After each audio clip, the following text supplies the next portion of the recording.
His predecessor been grant interview where the video they There go everywhere viral right right now. now.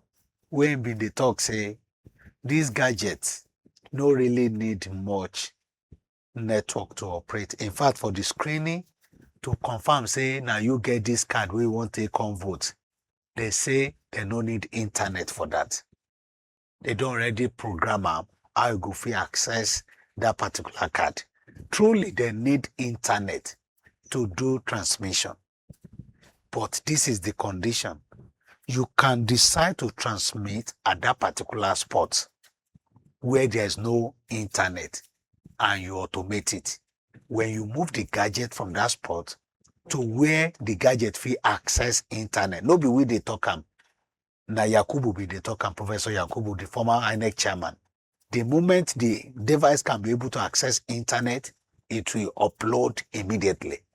If not, I think within an hour that we conclude our vote, we're supposed to see all the results on INEC portal. But that is why you see sometimes it will be dropping gradually. You see one dropping right now, the next minute another one drop. So they are not dropping simultaneously. Meaning say, if internet no day for that your location, when you move, you will still be able to transmit. So they should not entertain that fear. How it take happen before, we will get almost 99% of those results on INEC portal before they declare staggered election in the country. That is what they should improve upon.